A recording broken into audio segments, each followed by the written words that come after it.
Hello and welcome everybody to Minnesota LCS, the first day of our playoffs. Congratulations to all the teams that made it this far. Sorry to the teams that didn't. You'll get them next time, but this is it. This is what the entire season has been leading up to. This is what all the teams have been preparing for, is their chance at the title of Minnesota LCS champions. Tonight we're going to have University of Minnesota Twin Cities ganked by Gophers against the other Twin Cities team of the Pocket Picks. Surprisingly enough, ganked by Gophers being first seed, Pocket Picks being 8th seed means that they do play against each other today. It's going to be a little bit of a rivalry between the two teams from the same school. That's coming up tonight in just a couple minutes. Then tomorrow night we have St. Olaf against Duluth Chicken Chasers. April 20th, which is a Thursday, we're going to have Mankato against St. Cloud. And then on Friday at 7:30, we have Duluth Ram Ranch against McAllister. The sides of the bracket are cut off from that Monday or tonight and Tuesday, and then the Thursday, Friday. So the winners of tonight and tomorrow will play against each other, and then the winners of Thursday, Friday will play against each other in the semifinals. The winner of those will go to the finals. And that's pretty much how tournaments work, the single elimination bracket, but it is something a little more fun today. Best of 3, as well as, wait for it, 5 bands. That's something new that we haven't been able to do throughout the split, but we figured out a way to get it for the quarterfinals and the rest of the playoffs. I am Steve Sir Buttkit Kangas. Joining me tonight is a special surprise caster. You might recognize him as being the mid laner for Ganked by Gophers' last split in the fall. Now he's maybe joining the production team. We'll see going forward. For a day. For a day, at least. So welcome to the casting desk, Zach DK Monkey Dong. Maybe one of the best casting names I've ever heard. There's a lot of good player names, but my God. How did you come up with that? I'm not sure. I was inspired by Donkey Kong. And I changed things around somehow. Yeah. The DK really gives it away a little bit, doesn't it? I think I might have to call you DK. This is a PG stream, or maybe PG-13. We blur the lines every now and then, but we'll leave the Monkey Dong out of the name going forward. I don't think that's around PG-13, right? There's an argument to be made. But let's talk a little bit about these two teams. Now, these are one of them. You were on Ganked by Gophers for most of the fall split last split, still season 1. So you've actually played with a lot of these players. That's something interesting for you now coming in and being able to witness what they've become. Yeah, there are a lot of familiar faces, and based on what I've heard talking to some of the players, I've heard that they've improved a lot this season, the split, compared to the first couple of games they've had. Apparently they're doing a lot better as a team, and they're really coming together as a team. Well, undefeated throughout the split. Yeah, definitely hitting their stride. I mean, again, that's setting the precedence kind of going forward here. They're the first team so far, I believe, to do it last split. I don't think any of the teams were able to go undefeated during the regular split. Yeah, no, it was definitely close between the Twin Cities teams, once again, the A team and the B team last year, as they were called. Yeah, but this time, I mean, the A team and the B team a little farther off. I mean, when they're playing against each other, being first and 8th seed. Keep in mind, though, back then, Ganked by Gophers was technically the B team. So Pocket Picks having pretty big shoes to fill here. Yeah, for sure. They've got a long ways to go, and we'll see if they can pull it together in this best-of-3 series here. Well, they're a much best of three. Yep. They're a much younger team. They are. They were kind of shoehorned together, very rushed at the beginning of the split, and since then they've really been trying to find their identity, figure out how they work together, and figure out how the team functions. Whereas Ganked by Gophers, again, I mean, they've had mostly the same core members for almost 2 splits now. That means that they have a lot more experience working together, a lot more trust built up, and that can have huge implications when it comes to team play. Definitely. They've got a lot of synergy going in. I mean, even last split, like the whole team came together, and we really picked up a lot of synergy. And now seeing them, it'll be fun, interesting to see how they're doing at the moment. What's interesting to see is we haven't seen Potato pull out his Pocket brand jungle. That hasn't been here this split. Last split we saw, and what was there a Rise? There was some other jungle. Yeah, we've seen the Rise jungle, the brand jungle. Those are our hidden strats. Yeah. Back then, I think you kind of got a reputation as the troll team that still won somehow. But lately, Ganked by Gophers has been playing a little more calculated and actually Teams have been struggling to figure out how to take care of them during the pick and ban phase. But now we have 5 bans. So maybe Pocket Picks will be able to figure out just how to beat this team and get a composition that can take them down. Yeah, actually, we were talking about this earlier about who the Pocket Picks should focus their bans on, and you were saying that they should not focus on the jungle because literally Potato is just so versatile that he can play pretty much any jungler and do it very well, carry the team even. Yeah, I mean, you got to ban out the Graves. That's something that, as blue side, Ganked by Gophers would kind of be foolish to ban that themselves. They want to be able to get that first pick. So as red side, unfortunately, you kind of have to ban it out. But then after that, what I was saying, yes, I think focus the mid lane. We've seen that Witty Parker, when he doesn't play Azir, in the early game, that seems to be where Ganked by Gophers is weak. He always comes back. Like, Witty Parker will show up later on in the games, but well, that's also just the nature of Azir. I mean, he's not known for being a very strong power pick in the early game. True, but also a long time to Witty Parker just seems a little uncomfortable in the laning phase in some of the earlier champs. We've seen him play Vigar, we've seen him play Victor, and again, to success once he gets out of lane, but when he's in lane, he can kind of get bullied a little more than we're used to seeing him get bullied. So I think that's what I would like to see the Pocket Picks focus on. And when you're the side Ganked by Gophers, you got to be thinking, how do we get Witty Parker something that he's comfortable on in the first 3 picks? Because again, for anybody who isn't accustomed to the 5-ban system, it goes 3 bans from each team, alternating, and then 3 picks from each team. And then it goes 2 bans from each team, and then the final 2 picks from each team. Man's Life said, I know. So you are able to actually get some of those picks before the 5th ban from the enemy team. So I think that Witty Parker, they got to be. Man's Life said, my computer is having like issues. We're getting some. You might want to mute the text to speech on the Discord. We're getting some odd messages here. Shut the fuck up. Oh my God! All right, that's getting muted right now. Okay, there we go. We got some peace and quiet now. Hopefully going forward in the stream. Again, PG-13, everybody. Come on. All right. Manslice being a little un-PG-13 right there. Oh, that was the Manslice. Okay. Well played support from Pocket Pick for anybody who, I mean, his name isn't that well known. People might not recognize him. Oceans of Lotion being the substitute, having the much more recognizable name. Again, I really want to go in after we figure out who wins MNLCS championship. We should have some kind of player vote or viewer vote for the top 2 names in every position, so we could have just the funniest named players against each other, regardless of skill. Yeah, you could probably set up a straw poll and put that in the chat for the Twitch stream. Something like that would be fun. We're waiting now for these teams to all load in. 4 members from both sides so far. We're missing on the side of Ganked by Gophers, Wiki, the support, and also from the side of Pocket Picks, the support Manslice. So once those are in, we should be able to hop into the pick and bans. Keep in mind, both teams only have 2 more minutes before technically they would both lose a ban, which has never happened. But I think that since both of them are waiting a little bit, maybe there could be some kind of gentleman's agreement saying, nope, we'll still get all bans. Typically, a team will take advantage of that if the enemy team is wait. Yeah, looks like they're both making each other and us wait this time. I think it's more trolling us. I think we should take away bans from them.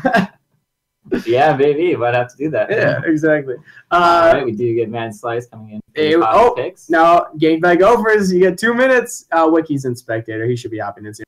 We mentioned a little bit about how Pocket Picks can ban out against Ganked by Gophers, maybe what the strategy against them should be. What do you think Ganked by Gophers needs to do to limit Pocket Picks and what they can play? I think they need to ban out the mid lane because that looks like their weaker point is they're going to be their mid lane.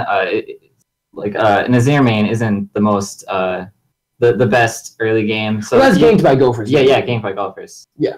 Did you ask Pocket So I'm Picks saying, bans? what should Ganked by Gophers ban against Pocket Picks? Yes, so they should ban out the Pocket Picks. So that, okay. Yeah, so that Witty Parker has an Nazir. I didn't let you finish your thought. Yeah. Oh, that's all right.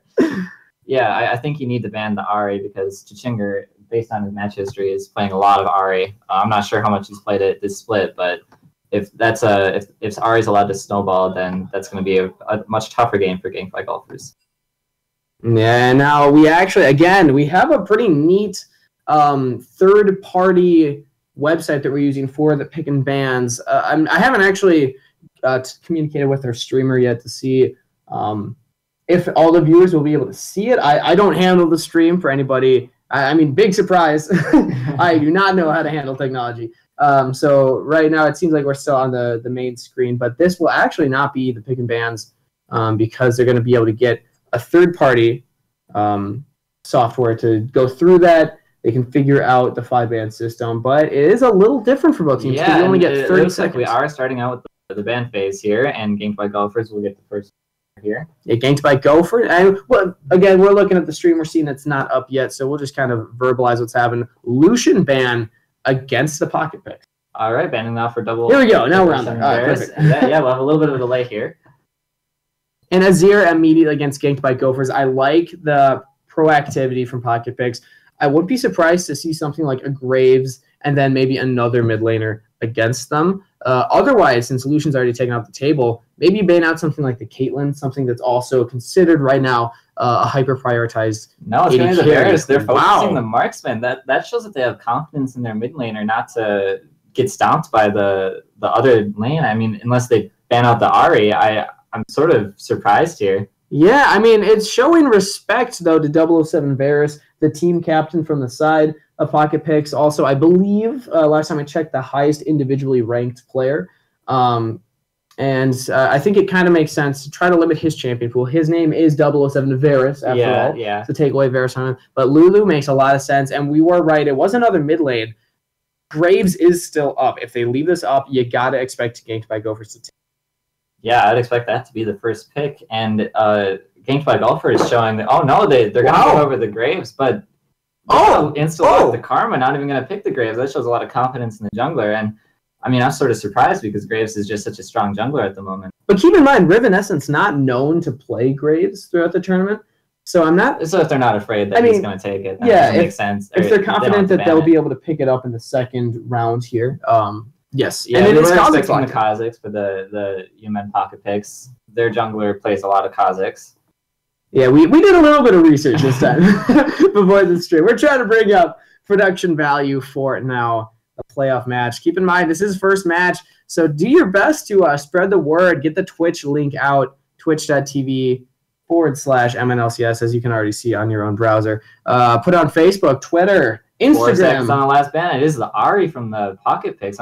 They're gonna take the Ahri. That makes sense. Yeah, Chichinger trying to limit more of that mid laner pool from Woody Parker. I like the call, but Karma Ashe, very potent bot lane. I'm actually surprised they didn't take Caitlyn though. Graves absolutely makes sense. I just came back from a tournament in St. Cloud that happened over this past weekend, and I was talking a lot with my co-caster there, and we were saying that what seemed to be the strongest bot lane combo was the Caitlyn Karma. It was on the table, but they like the Ashe more. Maybe that's an answer to. I think the Ashe is better at setting up the team plays with the arrow. It's just a huge ultimate. If they land it on the mid lane or the top lane, they can get their lanes ahead. It's very strong at dueling. I mean, Caitlyn, they can poke out the opponent, but. Ooh, but I like the Thresh lock-in. They take away the mid laner, which does mean that they show their solo lane, so that this means that Woody Parker will be able to get his choice, but now Pocket Picks have 2 more chances to limit his champion pool even further if they want. Yeah, I mean, otherwise there's the top laner, and I'm not sure what they would end up banning the top laner because there's just so many options. There's the Veigar hovered ban. It's not locked in yet. It is. It will be the mid lane ban. Go through. And there's the Caitlyn ban. Ashe, Karma. It's not very fun to match up against the Caitlyn. True, and this is 380 carries taken away now from 007 Varus, but is it answered with another mid lane? What will Woody Parker play? He's already, we've already noted how small his champion pool has been throughout the tournament, only playing a select few. And if this Cassiopeia is locked in, that means that nothing he's played during the tournament will be up for this final match. And when you're playing into an Ahri, something that's considered very strong right now, what will be answered? Ooh, and actually... They missed that last ban on that. But looks like the instant Ezreal ban, too. That's just all of these marksmen being banned off for the Pocket Picks. Yeah, and now there is also, again, there was an agreement before the match started that if either team missed a ban because of not being used to this client, they can just message in chat, and it was the Nautilus ban. So they intended to ban out a top laner as opposed to a mid laner. Yeah, and they instantly pick up their own top laner, Renekton. Yeah, and the top laner, Riven Essence, known for his carry roles. He plays Kled, he plays Ribbon, he plays Renekton. Renekton, kind of the most tanky out of those. He can go for that full bruiser build, so I like this pickup, but chance it's answered. That's a fun matchup to watch. That's going to be, I mean, we've seen so much Nautilus into Maokai. I'm so there's happy. the Morgana mid lane. That's Ari can't really do much against Morgana. She just puts on the black shield and then. Or it could be Karma mid lane. There's a chance. We don't know yet. It could be flexed because, again, the black shield very strong against the Thresh. I mean, if you're able to stop the death sentence, yes, he can still pull in and maybe flay you after black shield is down, but it's going to be very safe in that bottom side. And there's the last marksman I really see 007 Varus playing. I mean, he plays a lot of Varus. He plays a lot of Tristana, Caitlyn Ezreal. So Tristana, I think, is either his second or third most played marksman. So and when five, I guess, have been taken away from you, there's only so many champions that these players are comfortable picking. That was brutal, though. I mean, this is, again, the first time we've seen a 5-ban pick and ban phase out of the tournament, and that was everything that I expected it to be. Just target picks, target bans all day. And I mean, how many mid laners are banned there? 3 mid laners banned, 4 80 carries banned. That's a little ridiculous, but we are now, again, getting into this actual pick and ban phase. It'll be the exact same as what we just saw on that roster, but they're just going through the actions here in the actual class. Yeah, I'm not sure actually. Gangplank by Golfers is banning like Amumu Aatrox. Those are not the same. Well, bans, I mean, and if you ban those away, like what if somebody wanted to look at maybe Amumu Aatrox? I mean, I think that the idea is that anything that was banned online is still banned now. So it's, again, they're getting in the correct position. So this means that Pocket Picks will be able to see what is mid lane. Is it the Karma or is it the Morgana? And honestly, when I'm thinking of the bot lane combo, Ashe Morgana is very strong, and it's something that Ganks by Gophers just played against Mankato 2 weeks ago. And there we go. It is Karma mid. The Karma mid. When you build full AP Karma, she does a lot of damage, but a champion that can kind of fall off in the later stages of the game, especially against the Ahri that kind of is strong at most points. I mean, I think that literally Potato and Nevervote Yes and Wiki are used to playing with a Karma. They played that a lot last split with me, and I'm sure they're used to playing with the Karma as a team.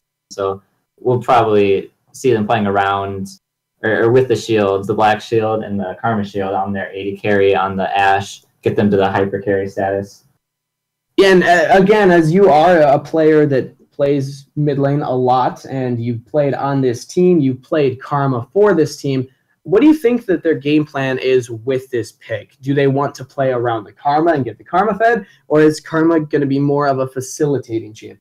Well, seeing the Karma take Ignite, it looks like they are maybe trying to play around the Karma, because usually you take Ghost or you take Teleport to play for the team as a Karma. Or Cleanse against the Ahri. Yeah, against the Ahri. But usually you don't need that. You just shield and you get the movement speed, and it's easy to juke the charm.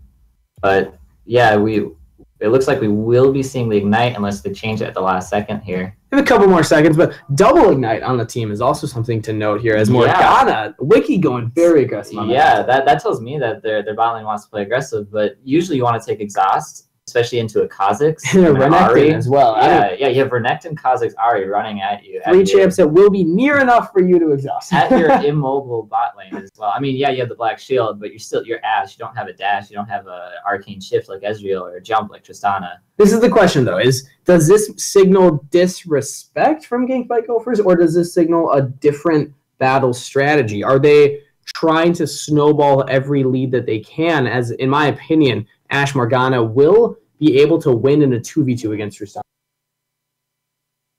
I'm not sure. What are your thoughts? Because my thoughts is, I mean, we could see it as they're taking Ignite because they're confident, maybe a little overconfident that they don't need Exhaust on their team. They're not respecting Kha'Zix, Ahri, Renekton. But the flip side to think about that is, no, maybe it's calculated. Maybe they pick it on purpose. They understood they could have taken Exhaust, but they're saying, no, we want Ignite for a specific purpose. Maybe that purpose is winning the 2v2 lane. Maybe they're saying, we're going to get hyper aggressive because once Ashe hits level 6, you arrow onto the Tristana, Morgana falls up with a binding, and you Ignite. and you just try to burst down that Tristana as quickly as possible. Because Thresh, there's the Lantern, and there's a lot of disengagement in this bot lane, but if they are able to land the CC, it's going to be so difficult for them to get out. I don't think that it's any arrogance or anything. I think it's just, it's sort of a kill lane. I mean, if you have the Graves Karma roaming down, you get the Karma mobility shield, and then you just jump on them with the Ash Arrow and the Morgana binding. And I think it is just a kill lane, yeah. Okay. Well, you heard it from DK Monkey Dong first. He respects the Ignite pick. Again, as a support main. Well, I mean, that's because the Karma exhaust, I think, like, it did end up with the exhaust it coming did. through. Okay, I didn't even know. So that's why, like, they got the exhaust in the mid laner and the support there. Okay, makes a lot of sense now. I didn't even notice that. Shame on me. I was about to say, as a support main, I almost always take exhaust. It just seems like it's strong at all points of the game to keep your AD carry alive, but at least you got one on the team. Now looking at the top lane, both taking teleport, so no teleport advantage to either team. But Karma and Ahri, also both known for being able to roam around the map a lot and pressure side lanes if they're able to push in a wave. The question now being, which one do you think has better wave push? I usually give it to the Ahri. Ahri can always just push in the lane with the Q, and it's so much stronger than the Karma Q, which doesn't hit as many minions unless you use the Mantra Q, and then you wasted your ultimate to wave clear. But it is back up by the time you get down to bot lane, so. Yes. But yeah, I usually give it to the Ahri. The Ahri is usually more mobile. Okay, interesting. I'm not very educated on this matchup. I could tell you all day about Ahri into Orianna, since we have seen that time and time again in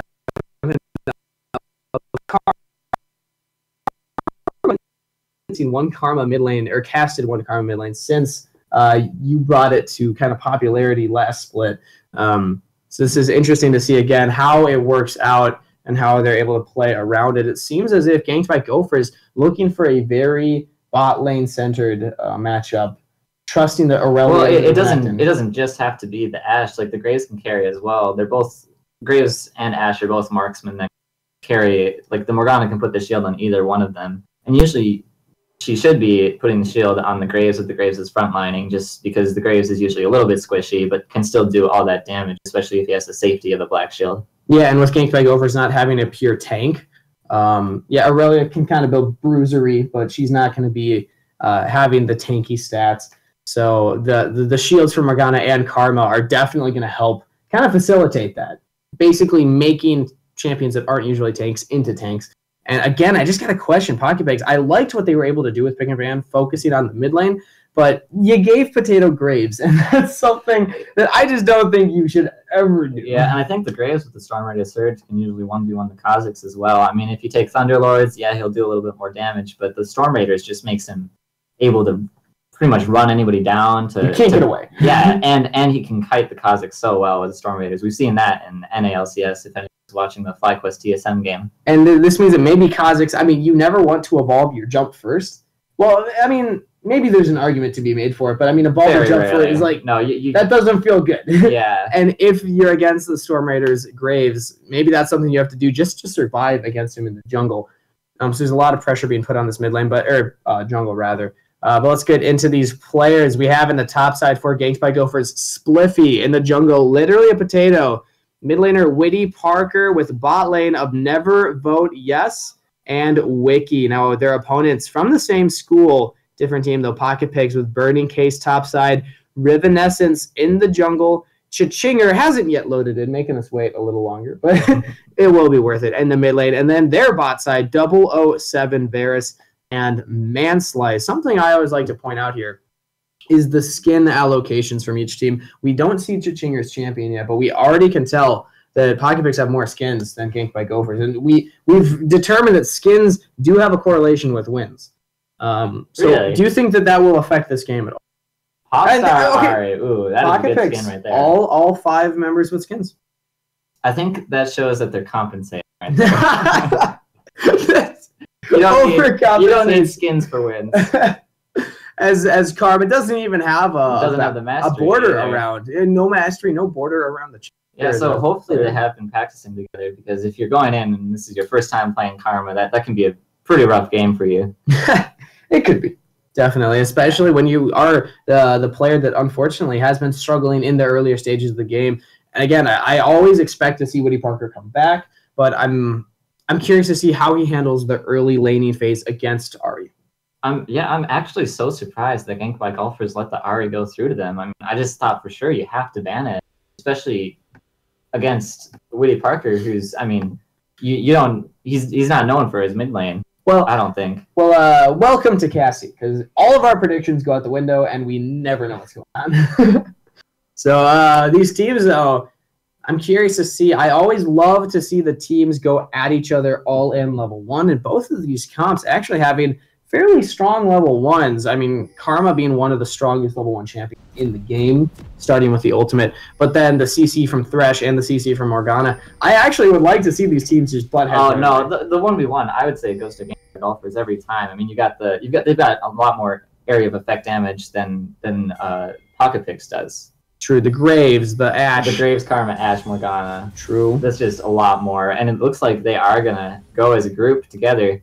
Pocket Picks, the Thresh is lagging behind a little bit, got a ward over at the blue buff area.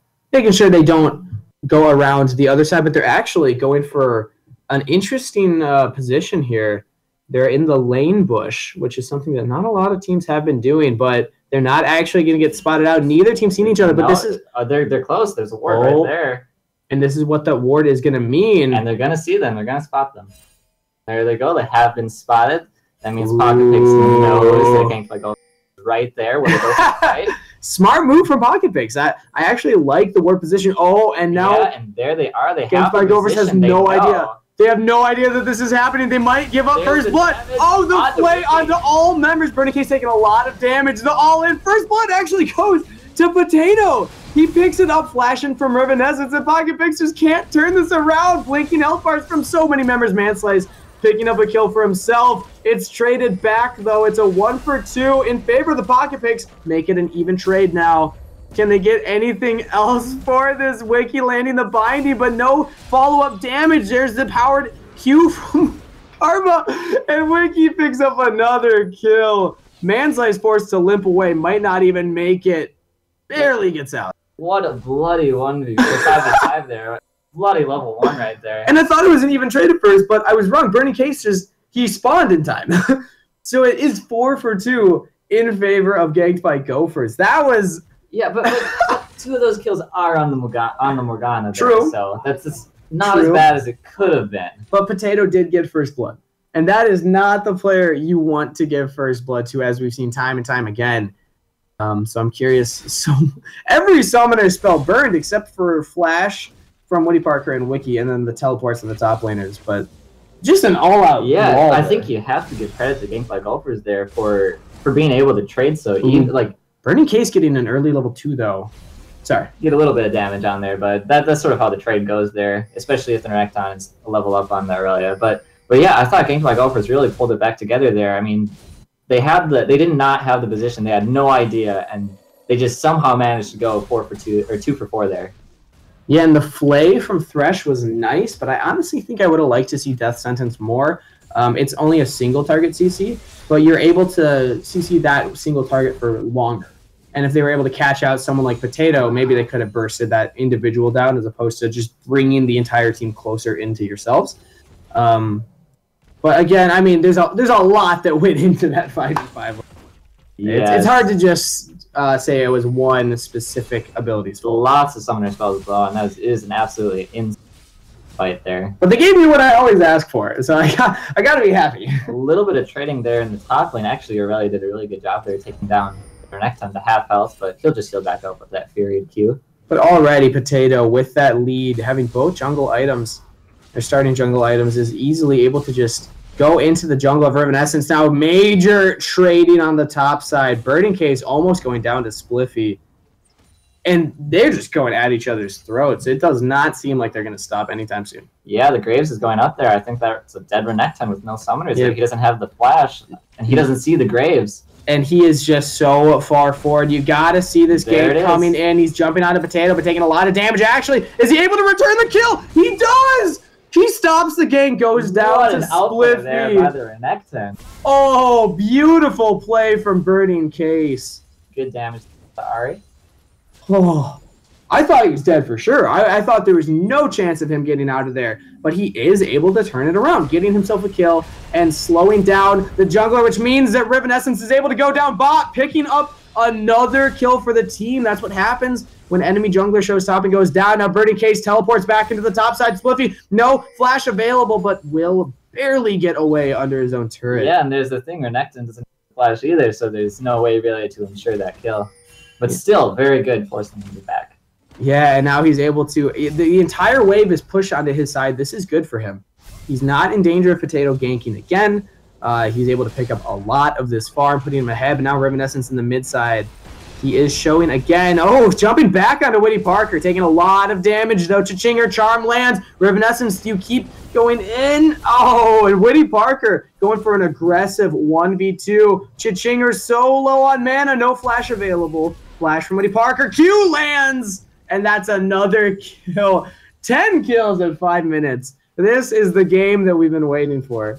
What a way to start off the series, too. And, I mean, ganked by Gophers and Pocket Pigs. Again, both these teams from the same school, they are giving it their all right now. Or maybe they're inting. I don't know. You can make an argument for either side. But regardless, we as viewers are the real benefactors of this this slight gold lead going towards ganked by Gophers. Only just under 1,000 ahead. But still, we'll see what they're able to do with that. A lot of that gold being on the jungle. Quite a bit of it also being on the support. I mean, 2 kills on the Morgana, as we said before, and now 2 assists as well. Trading in the top lane. Burning Case does not want to give this up, but maybe he does, as you're taking a lot of damage. Ultimate. And the Kha'Zix is there, too. Yeah, I think Binding just misses. Corrupting Potion from Spliffy just made the trade go towards Aurelia's favor. I would have liked to see the ultimate coming out from Burning Case, though. See what he's able to do in that 1v1 still. And it looks like he's actually still interested in going for it because Rivenescence is topside. But because Rivenescence is topside for so long, Potato has a free gank bot. He's already level 5. Lantern will pull the Tristana to safety. I think he could have jumped either way, but still. It looks cooler when you take a Lantern. Yeah. And you could argue that Lantern on Thresh is slightly less necessary than the jump on Tristana. Oh, Death Sentence going wide, but I like the fake out. Black Shield going on to Never Vote Yes, and Manslice tries to get something for it. Now Wiki going aggressive, trying to get these bindings down, and Potato's just clearing out the jungle. Yeah. This whole time, Kha'Zix has been sitting top, and I think they actually spotted him on that tri-bush. There was a ward there that I think the Aurelia placed, and so I think that they know the Kha'Zix is there the whole time. And that means that literally Potato can just go into the jungle. And he's not backing because Spliffy's going on to Rivenescence, but there's the Kha'Zix coming in and flash from the Aurelia. They dive under turret, taking turret shots. Spliffy gets 1. Does he go for 2? A double kill on the top lane. Things are looking horrible now for the side of Pocket Peg. Spliffy, or Wiki rather, getting initiated on, but 777 Varus forced to flash out because Never Vote Yes was there. And that was just very questionable play coming from Rivenescence, spending so much time. You're so far behind. Death Sentence lands onto Wiki. Black Shield is there, but actually not used. Taking some turret shots. 007 Varus goes down. Flash from Manslice. 1 auto, but the enchanted arrow means he just can't get on the Morgana. Never Vote Yes has the auto attacks. You're not going to win this trade. Oh, and 5, 1, and 7 is the stat line now for ganked by Gophers bot lane. I think there was a little bit of miscommunication in the bot lane right there because Tristana held onto the heal and Tristana flashed while the Ashe was exhausted earlier on, and she could have just walked away because the Ashe was exhausted. And now Rivenescence jumping onto Witty Parker 1v2, but here is Chichinger coming in as backup, exhausted down onto Parker. Double kill to the Karma, goes down to Ignite though. Potato running away from a Renekton. This is not a fight that the Graves can take right now. Flash is available. He might need to use it, but is able to walk away. Oh, especially with the red buff. He could have just kited out and Storm Raiders, so I don't think he was in too much trouble there. Still, I mean, if he opted for the fight, I don't know if that would have gotten it. Yeah, for sure, especially since he already used the ult to have his challenge. So good choice, and it is still another advantage now to the side. Binding lands. Ganked by Gophers. Manslice not even level 6. Just That's on to Wiki. Heal is still available for 007 Varus, but Manslice went in. I don't know if he wanted that, taking a lot of damage. Another binding goes down to the Ashe, and now 007 Varus using the ultimate to get the kill onto the Morgana, but now you don't have it for the Ashe. And she has Bilge Water with Recurve Bow. you're not going to win that fight in the early game. Tristana, a late game hyper carry, opting for the duel against the Ashe in the early game. Doesn't really work out.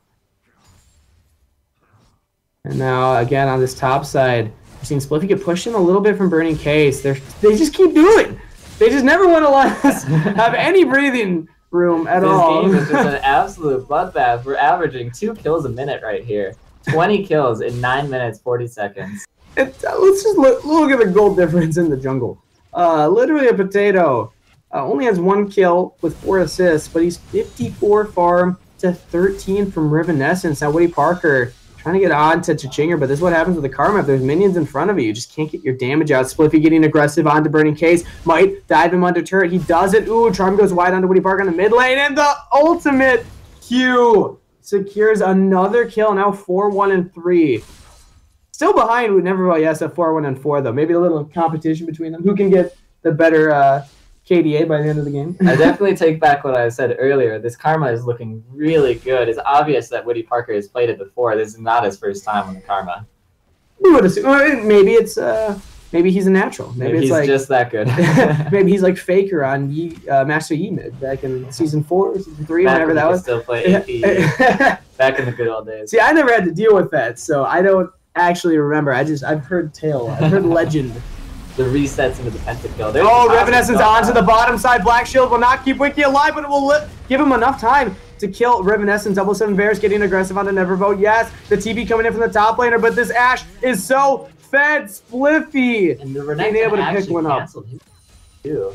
So he does get to push it in, but that means bot lane will push. Maybe they'll just trade towers. They might be able to even secure first turret blood, but Spliffy will back and most likely go top side. And Pocket Picks, the communication just seems to be falling apart. They're not chaining their summoner or communicating summoner spells. They're not communicating these teleports.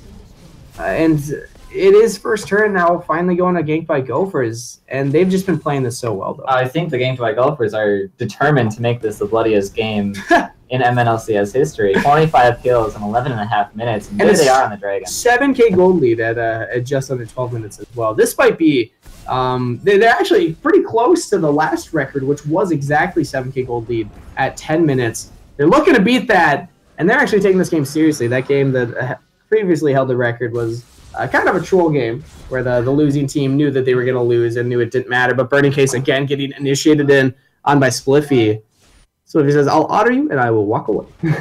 Don't need to overcommit. Flash available for both. So Revenescence just struggling to figure out where to go now. In your opinion, what lane should this Kha'Zix be focusing just to get his team back into this? Because they are so far behind. I mean, I think it's really hard. They don't really know where the Graves is, so if you send the Kha'Zix into the wrong lane and the Graves is there, you just lose that battle almost no matter what. Yeah. This mid lane might be going towards Pocket Pic's favor as it looks like there's a gank coming in. Oh my goodness. 007 Varus. So much damage for that empowered Q.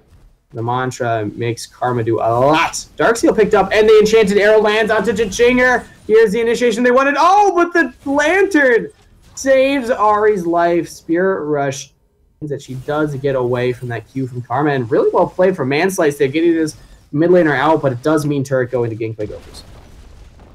And in your opinion, what do you feel about that gank there? I mean, again, we saw Rivenescence spending so much time trying to set something up. Now he's topside, so maybe this is where he needs to be. Spliffy's getting caught out. Flash still available. Does he get over the wall? He fails the flash. Shutdown gold. Finally going to Rivenescence, but once again, Pocket Picks, you show your jungler top. This means that literally a potato knows exactly where you are, but actually might lose the 1v1 against the Kha'Zix. Ult goes in, does get the kill. And Potato doing a decent job in that 1v1, but you got to think Rivenescence, you had to have seen that come, and you could have maybe tried to sidestep it. I think they needed to call their Renekton down, too. I'm not sure why he was trying to push the tower when you already saw 4 people mid lane. After you kill the Aurelia, that's where you keep the momentum going, and you take both the Renekton and the Kha'Zix down. And there you get a 5-on-4 fight. Man slice, missing the dead... It does force the Grave Splash, and that might be the kill right there. And it looks like it's going to go to 007 Varus. That's who they needed on. 5, 4, and 1 on this Tristana. This is the saving grace for Pocket Picks.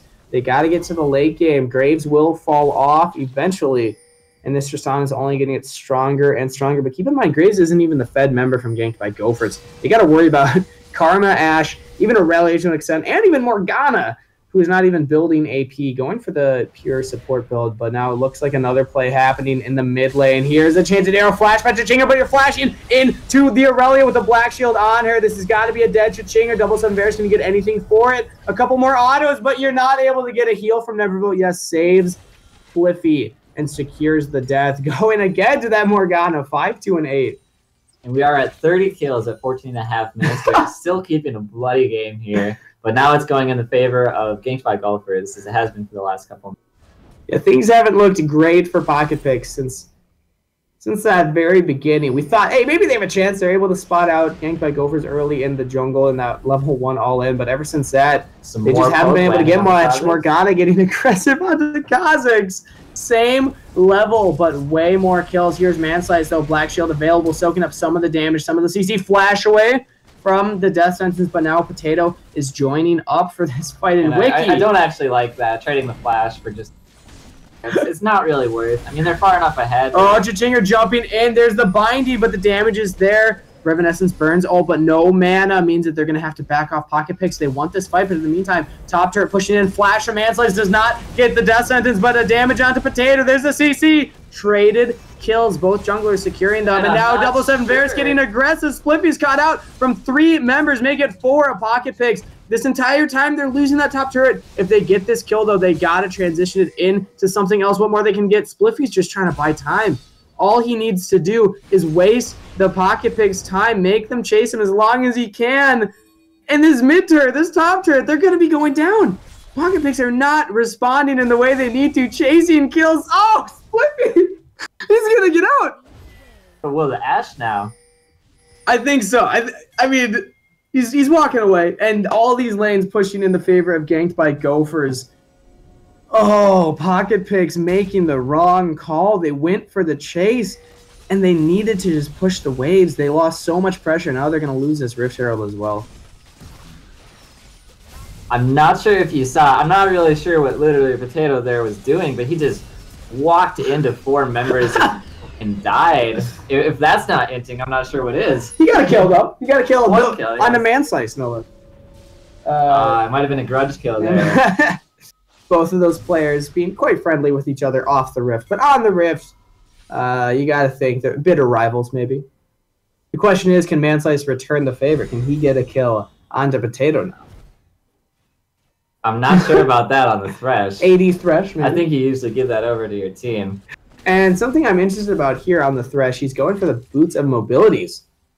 I'm questioning, again, as a support main, I understand the Mobies. You're able to move around the map, help your lane, or help your team a lot. But when you're against such an AD-centric comp, as well as one with a lot of bindings, maybe you go for either the Ninja Tabby or the Merc Treads, both of them having really strong advantages, stopping damage with the Ninja Tabby and stopping the CC from the Merc Treads. And Mobies, it's good for getting into the correct position and being able to kind of move around, getting the objectives. But actually, I'll talk about that again. It's Wiki now getting initiated on, taking a lot of damage, giving a free kill to the Pocket Picks. Really good death sentence coming in from Manslice there. Maybe that's what the Mobies are for, getting around the map. Now Burning Case, 1v1ing Spliffy. But he just doesn't have the stats. You don't have the damage to take on the Aurelia in the 1v1. Burning the ultimate, but both of them are burned now. I think that was also just a little bit greedy there by Wiki. I mean, you know that their team is there, but you still walk up and try and clear that pink board. Not the best idea there. We've seen a lot of questionable play from the support of Ganked by Gophers. You got to think when you're 5, 4, and 9 on the Morgana, you get a little cocky. Yes, and the Ganked by Golfers have increased their gold lead to 9k approximately. And another dragon will just help that even more. I think that the Graves used the ultimate there to get over the wall. I think he might. It wasn't just get a little bit of damage there. It was to get over. It was a power play. You know, he's trying to get in the heads of Pocket Picks. They're like, oh, what you gonna do?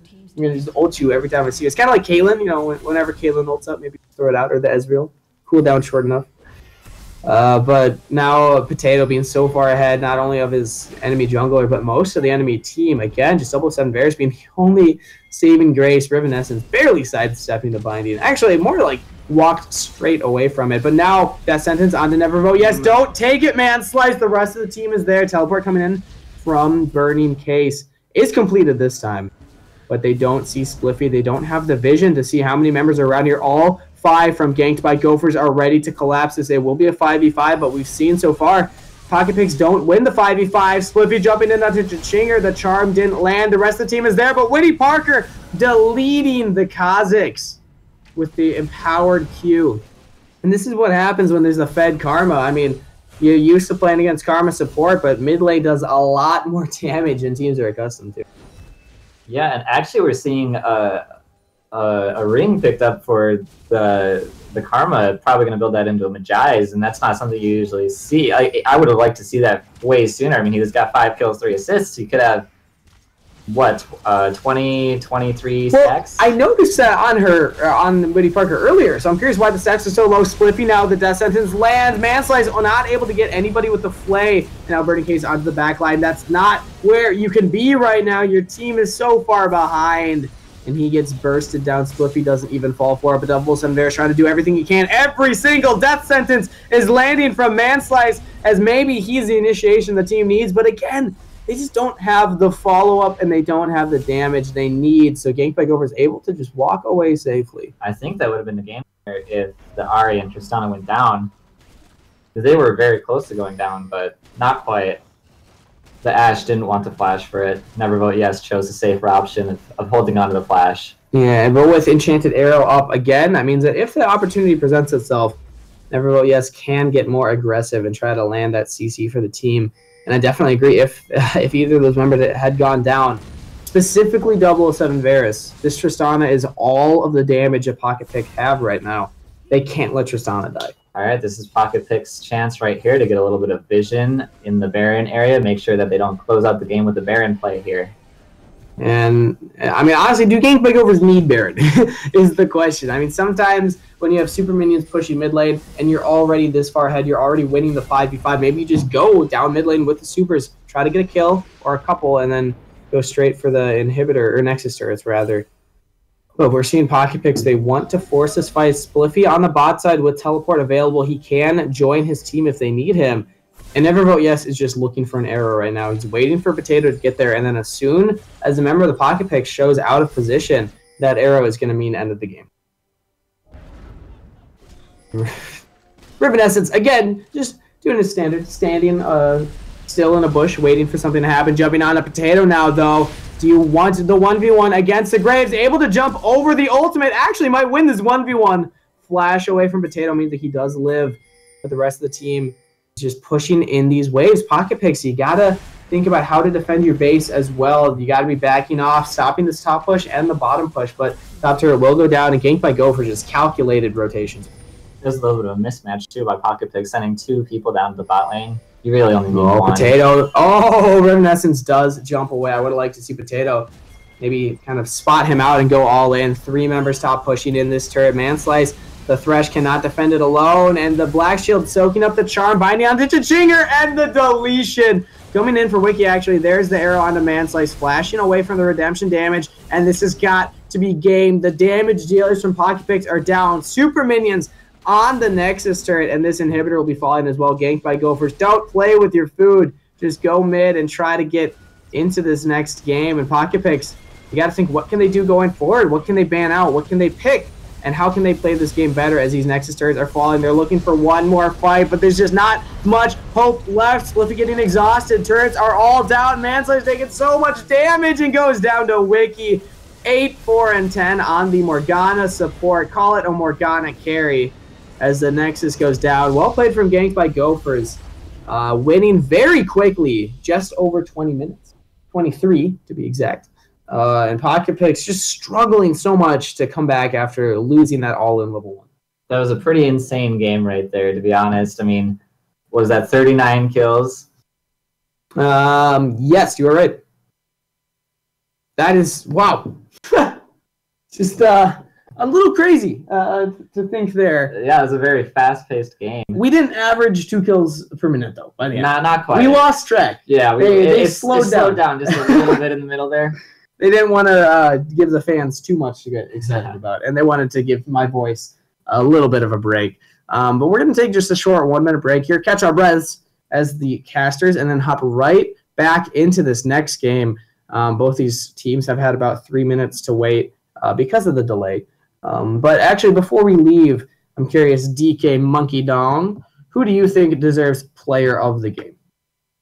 I'm not sure whether to give it over to the Karma or the Ash, but I think maybe the true player of the game there would be the Morgana. I mean, there were a lot of questionable plays, but the bindings were on point when they need to be. The Dark Shields, or the Black Shields protecting the targets that you want, the Ash. I would agree, but getting caught out many times, and I mean, we could say that it was accidental, but it seemed like he was just purposefully getting over aggressive, playing with their lead. So maybe not the Morgana. Like, it was close. Like, there were just a couple of questionable plays. I would give it to Never Vote Yes, having the best stat line on the team in terms of KDA, and also those arrows being very effective, putting out lots of damage. I think that it goes to Never Vote Yes. I might have to agree with you there on Never Vote Yes. I mean, the Karma did do a surprisingly good job. I was really, really surprised, actually, at how well that did into the Ahri. I mean, I know that the Karma's a pretty safe pick into the Ahri, but I wasn't expecting Woody Parker to be so practiced or to look so good on it.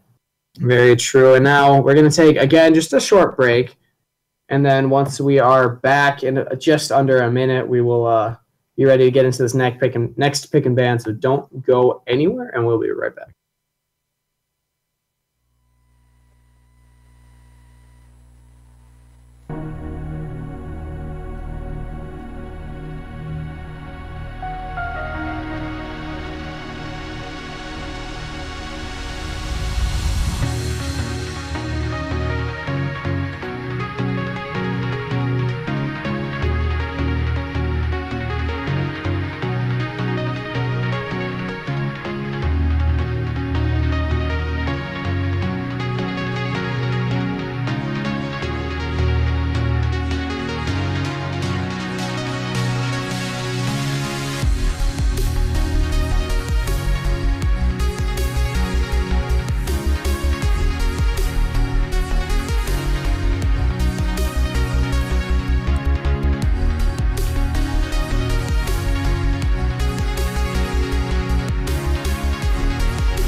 Man's Lie said, "Can you hear me?"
All right, and we are now live again with Game 2 of our first series in the playoff bracket. Ganked by Gophers against Pocket Picks. Ganked by Gophers just having a pretty commanding victory over their school rivals, or I guess not necessarily school rivals. What would you call it? Friendly rivals. Friendly rivalry. There we go. Sure, we'll call it that. And we are going towards our pick and bans again, so for anybody who wasn't around for Game 1, we do have this fancy new system where we're going to be doing 5 bans, so 5 for each team, so 10 total bans. The teams will be loading into a third-party software and going through them. And then, sorry, I'm just trying to get everything set up on our side here so we can view everything that you will all be viewing. Okay, we're on the same screen now. Teams are loading in. They should be ready to go. And then we'll see what we can do about kind of failing our predictions as usual. We had some that were right.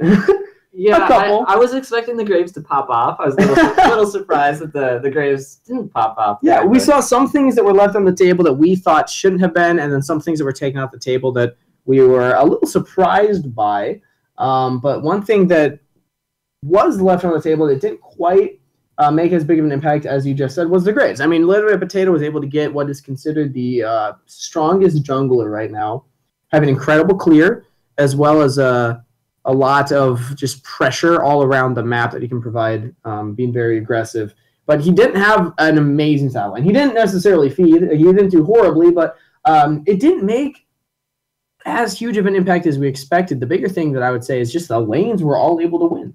It really came down to not a single lane from Pocket Picks was able to get an advantage against their lane opponent, most notably being Woody Parker playing Karma, winning against Ari. We were a little critical of Woody Parker and his champion pool that we've seen so far, but he pulled out something we haven't seen yet and performed incredibly well on it. So congratulations to him. I mean, surprising me and really proving me wrong, saying it doesn't matter if I haven't seen him play that many champs. He definitely has a deeper champion pool than I was expecting. Yeah, I mean, it wasn't anything as fun as the Zed mid, but I mean, Karma mid is a very strong pick when you're playing for the team. All right, and I'm curious to see what literally Potato will pull out for the jungle, if he'll try to get the Graves again. Seeing some success on it. I mean, obviously, they won by a pretty decent lead there, but I'm curious to see if he'll pick the Graves again, if it will even be left up. Well, again, that's something to note is that he didn't provide that much lane pressure with it, but he was constantly in Rivenescence's jungle clearing Rivenescence's farm, and that's what he was able to do with the Graves. So he did make a big impact on the game just by taking away everything that Rivenescence could farm. But again, not really popping off in terms of kills. So maybe that's something that Pocket Picks can leave on the table because they chose to be red side again. It was their choice if they wanted blue or red. They said, give us red for the second time in a row. Ganked by Gophers will now get that prioritized first pick, but Pocket Picks can follow up with 2 right after. It's really a mental game going forward when it comes to picks and bans, especially with the 10 ban system. We'll see if it'll be 4 marksman bans again, trying to ban out 007 Varus. But, I mean, he did look pretty good on the Tristana, but the team couldn't pull it together. I think he did a great job on Tristana. Yeah, I mean, he was, again, the shining light that we could say is if they had been able to just kind of stop the bleeding a little bit and maybe inch their way back into the game, Tristana would have been the champion to play around. The issues, they kept trying to make fights happen and try to get picks that sometimes works, as we saw Wiki overextending quite often. But most often than not, Ganked by Gophers were just far enough ahead that it really didn't matter if they landed a pick. They could still win the 4v5. So we saw Manslice playing Thresh, landing so many death sentences. I mean, he landed, I think more, he landed more Qs than he missed, by far, at least that I saw. I mean, you could say the same for the Morgana. We saw a lot of the bindings land, so it was about evenly matched. I mean, they're both hook/binding champions. So. Yeah. The question when you are the Thresh player is, even if you land it, do you take it? Because can you trust your team to follow up with the initiation? And that's what we kept seeing with Pocket Picks, is the team didn't necessarily seem to have that level of trust. I mean, they weren't necessarily making the same calls or on the same page. They were trying to make plays, but not everybody was acting on it. So I'm curious. It's how especially hard. It's especially hard when you're so far behind. I mean, they could tell that they were behind, and they I'm not sure. I think they got one tower. I actually don't remember, but I don't believe they were able to pick up a single one, but I could be wrong. It might have been mid. I know that they were sieging mid at one point, but then things went a little south for them. Still, it just feels so bad when the Graves is up 50 CS on you. I mean, that was a little brutal to watch. Yeah, and I mean, pick and ban, I honestly didn't really mind what Pocket Picks did. Leaving the Graves up was questionable. It didn't really do that much in the team fights. So I'm curious now, what do Pocket Picks adjust, if they do adjust anything in the pick and bans? Or do they try to go for the same comp and say, look, it was just a fluke. We can actually win this. We just didn't perform correctly. Or maybe they need to ban out the Karma. That could be something. I think you ban out the Ashe. The Ashe, okay. The arrows were pretty influential. I mean, every arrow led to a big team fight that Gamefight Golfers just won. Yeah, and I think the flex pick Karma is maybe also what got a little bit under Pocket Pick's skin, is they didn't realize that it was the Karma mid. It was first picked. Not uncommon to have a first pick Karma support when there's nothing like the Lulu available. So Pocket Pick's really smart move there. I would expect to see a different pick and ban from them, because I don't think the Pocket Picks would fall for that a second time. So if Gamefight Gophers try to do that again, or maybe they go for extra mental jiu-jitsu and pick the Karma first and put it in support this time. I mean, I think either way, the Gamefight Golfers draft was all around a good draft. And I mean, you have the Morgana, you have the Morgana Karma, and they can go to either lane. Morgana can mid, and against Ahri, that's really good because the charm is just useless if you have a Morgana mid, and then Karma can just use the shield to juke around. So and the tether too on Ahri, yeah, you can run around, but you're gonna have to run away if you put the tether on her. And that's not what Ahri wants to do. Ahri wants to run in, if anything. So it's so difficult in these kind of situations when both sides I could see having an advantageous matchup. And actually, I guess we've been going through picks and bans this whole time, and we didn't even notice. Well, we noticed now. Let's look at these bans right here and these picks. We have the Ahri again for Pocket Picks. We saw that coming. And instead of banning away the Ashe, they pick up the Ashe. But again, you have the Karma. Could be a flex pick, could be mid lane. With the Caitlyn this time, which you mentioned last game, you wanted to see the Caitlyn. You thought that Never Vote Yes would play the Caitlyn. He's been playing quite a bit of Caitlyn, so. And no wonder it was taking us so long to get to that game. All I could say is like, why are we doing pick and ban? I realized, we're the ones messing up right now. Okay. I'm not sure what the Elise ban is trying to do there. I mean, if you're gonna ban, you can't really ban out literally a potato. He's got such a big jungle pool that you don't really. But they did pick up the Graves. They picked up Graves, and so now I think they're trying to ban out some more of the jungle priority from him. They do not want that Morgana again, and they banned Morgana Aurelia, which was the other two picks that Gamefight Golfers had last game. So they do not want a repeat of those bindings and that 1v1 up top lane. So what's interesting to note is they're leaving up more mid lane picks for Woody Parker. Karma still could go mid, but the only mid laner he can't play is going to be Azir. So it's really his choice. What does he want to play against Ahri? In the past, we've actually seen him pick up a Veigar into the Ahri. Having the Event Horizon, very difficult for Ahri to get around. She's very mobile with her ultimate, but if you drop Event Horizon on her, she really can't get out of that.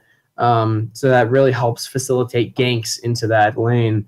Well, honestly, I think you can just do the Karma again. I mean, it worked out very well last time. Let's say it won't work out again this time. I mean, if Woody Parker performs as well as he did last game, I see no problem just taking, like, they don't have to worry about the mid lane. And Pocket Pick's top laner, Riven Essence, having Renekton again. So their solo lanes are the same that they were last time, but taking away the AD carry and jungle that Gamefight Gophers played the game before.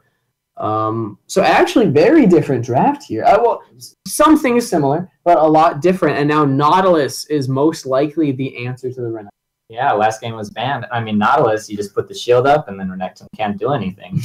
And during those team fights, you just drop ultimate onto the Ahri. She can dash around as much as she wants, but it's going to hit her eventually. So I think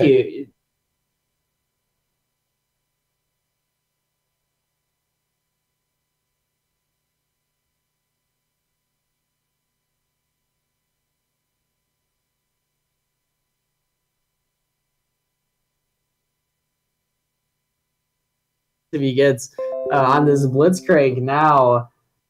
It's a really fun champ to watch, but I've got to wonder what they're trying to do with the composition. They have double hooks, though. Nautilus Blitz. Yeah, it looks like they're going for engage. I mean, you have Lee Sin, Nautilus Blitzcrank, and you have Karma to speed up the team. That, to me, screams engage. I like this Braum pickup from MNLCS, though. We kept seeing Karma's empowered Qs were just leading members of pocket picks before. So I kind of like the proactivity here, saying, well, look, that did a lot of damage to us that we didn't really expect to be coming during those team fights. So let's just pick Braum, have him put the shield up, and try to stop a lot of that damage from coming in, as well as stopping Caitlyn. She's very, very long-ranged, so Braum can really help stop that. Plus the initiation from Ashe with the Braum is very strong on that bot side. Yeah, I do sort of like the Braum. I mean, either way, if you get hooked, you're still going to take a lot of damage without really returning much. And the hook into the knock-up, into the trap, is going to be a potent combo on that bot side. But one thing to note here is Potato playing, again, another aggressive jungler being Lee Sin. He falls off a little more in the late game, but he can really do some fun things in the early stages of the game, affecting those lanes very quickly. Yeah, I think the Lee Sin is a pretty powerful pick here. I mean, he can really snowball a game, and he can just really take away the game from a Graves, depending on how it's played.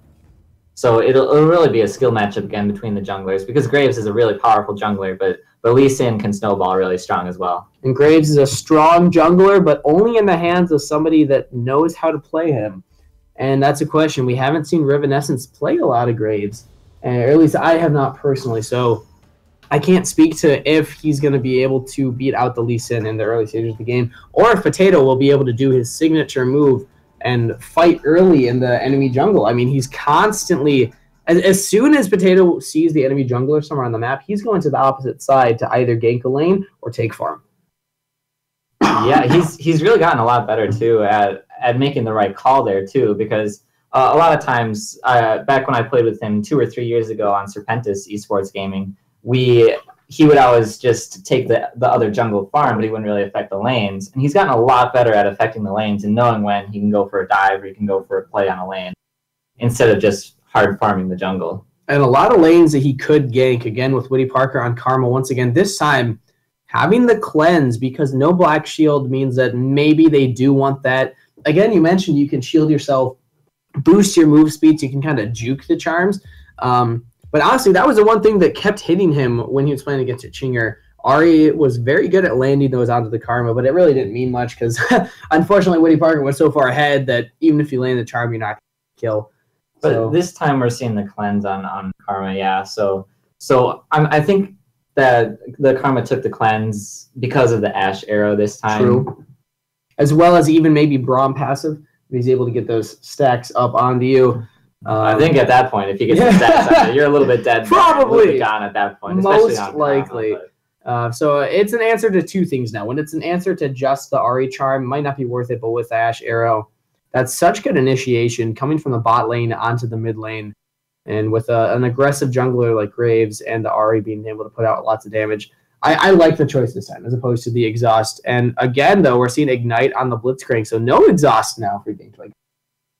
Yeah, and I'm not sure they need one. They don't have a Kha'Zix jumping on you this time, so I mean it's a little bit less of a threat because you also have the net and you have the traps. You have a lot more tools to stay safer. And Nevervote Yes did such a good job on Ashe last game too with the arrows and just slowing everyone down and kiting it out that I don't think that they have to be worried about not having an exhaust. And interestingly enough, they have a double shield comp, but the support not giving the shields. Instead, Lee Sin, as the jungler, being able to kind of shield up Caitlyn if somebody is able to jump on her. He's really good at peel, strong initiating, but people don't really realize how good he is at protecting an AD carry. He can jump, shield them, kick away the Ahri or the Renekton, whoever jumped onto Caitlyn. and most likely knock them into multiple members. That can be the initiation for the team fight that they need. So I think Lee Sin is an incredibly strong pick into the enemy composition they have right now. Well, I mean, a lot of the times you don't even have to worry about the Ari jumping in because the Blitzcrank will just bop her up, fist her, True. And then throw out the static field. You don't have to worry about Ari coming in because Blitzcrank is going to pull her in and welcome her into the family. It always feels so bad. Get in here, Ari. It always feels just so bad when you're the Ari and you get pulled in and you ult out, but no, he knocks you up. And then there goes your ult and you're dead. And Caitlyn drops a trap on you and Nautilus hooks you. And just dirty plays can happen. The chain CC, again, I really like it when when you can tell that every single champion in a composition has some form of CC. It just means that there can be so much catch potential. If any member of the enemy team is caught out of position, they're going to die. I mean, there's no way they're escaping the Blitzcrank and the Nautilus hooks, being able to get the CC from such a long range. Yeah, we'll have to wait and see if the Nautilus has a larger impact on the game than Renekton. I mean, he has more CC potential. He's going to be the tank. He's going to be a huge front lane, whereas Renekton can't do that as much. So we'll see how it plays out, but I'm expecting the Nautilus to have a bigger impact on the game unless Renekton just crushes the lane. Well, more specifically, Renekton being able to be less of a front line. We've seen that Burning Case has struggled playing that front line. He goes in when the team isn't ready. He's not there when the team needs him. And again, this is just the communication from Pocket Picks. I'm not saying it's Burning Case specifically, that he's the one making the mistakes, but the team just doesn't seem to be on the same page. When he goes in trying to be the front line and initiate, there's just not a lot of follow-up coming in from his partners. But maybe with the Ashe initiation, as well as Ari Charms again and the Graves damage, maybe they can turn it around and make this a 3-game series one more time, potentially one more time, hopefully 2 more times, because I love casting these games. I wanted to go to 3. Especially if it's just as crazy as last game. Yeah, I think we all want it to go to 3, and maybe not the play. Maybe Gangs by Gophers aside or any of their fans. But we have Spliffy in the top lane for Gangs by Gophers with literally a potato in the jungle. Whitty Parker, same champ, same mentality in the mid lane, but different team around him in every single member with Nevervote Yes and Wiki on the bot side. Now for the side of Pocket Picks, Burning Case top. Can he win this matchup? Still has the Renekton toy. I didn't even mention that last time. One of the best skins in the game. All of those skins are fantastic. I have to disagree with you there. I like the Popstar Ari. Get out of here. Especially the Pearl Chroma. I know. But the Pearl Chroma just looks so cool on Popstar Ari. And Revenessence Jungle with Cha-Chinger in the mid lane. Once again, making it. It's worth it so we can see that Popstar Ari splash art just a little longer. And then 007 Varus and Manslice one more time on the bot side. Is this the final game of the night, or will we see a 3-game series? Let us know in the Twitch chat. Hashtag GBGWin or hashtag PPWin. Also, let me know on Twitter at MNLCS or MN Sir Buttkick. Let the channel know at MNLCS. Give shout outs on Facebook, on Instagram, anywhere you can find us, really. We love the support. We love the fan base. And most importantly, we love these all-in level 1s. Do you think we'll see another one? Most likely not when there's a Nautilus and Blitz. But you never know. Maybe it's Christmas twice. I think it is really dangerous, especially with the bot lane. You have the low mobility Ashe. It's going to be a lot tougher for their bot lane. I mean, you don't have the mobility of the Tristana this game, so it's going to be tougher for the team fights for the bot lane this game. But they do have the Braum, and if for some reason he is able to get his passive off on the multiple members, that can be CC onto a couple. That's a dangerous level 1 actually for Ganked by Golfers. With the Braum is notorious for his strong level 1. 007 Varus lagging behind here. They do sort of spread out into 5 points. They're not going to cheese like they did last game. It wasn't a cheese. It was calculated. That was cheese. Both teams said, look, we are confident we can win. And unfortunately, one of them did come out ahead. Quite a lot. But yeah, it's going to be a slightly slower start. Yeah, we just have a standard 5-point. I'm curious to see where literally Potato will go this game. If he'll start the blue and go down bot side for an early gank, or if he'll start the red and go up top side. Or if he'll go mid lane. You never know. And we're seeing Revenessence, instead of starting on the bot side jungle like he did last game, going for the Raptors. This is something that you can do as a Graves, but it might get spotted out as 3 members from Ganked by Gophers. They drop the ward. They know if Revenessence start there, he's got to move somewhere else. That hurts a little bit as the Graves, because that's going to be there most likely by the time you get to that side of your jungle as well. Yeah, and that opens up an opportunity really for literally Potato to go in and maybe cheese that red buff a little bit if he's unspotted, if they know where the wards went down. But we'll see. Start on the blue buff for Rivenessence. Well, ultimately it means that Potato, if they don't spot Rivenessence up there, they know he's still bottom side jungle, and if they do, they know he's top side. So it just gives Potato a lot of information. So that one ward really swings around the jungle matchup here. And yeah, okay, we see him. There he is. He's going for the red buff. Straight for the red buff. He has the ward there, knowing that he's not topside. Wiki missing a Q. Let's count. Let's count how many hooks are missed. Who has higher hook accuracy, Nautilus or Blitzcrank? Keep in mind, it is easier for the Nautilus to land those wider hitbox, but Blitzcrank can get it through walls. So advantageous for both, but okay, that's 0 and 1 right now. I will try to keep track. Oh, and that feels so bad as the Graves going in. The red buff's gone. Yeah. He's not going to spot it. And now Potato is on the top side. Again, the same thing we just saw last game. Level 2 early gang. Burning Case is not going to get a traded kill this time. First blood going over to Nautilus.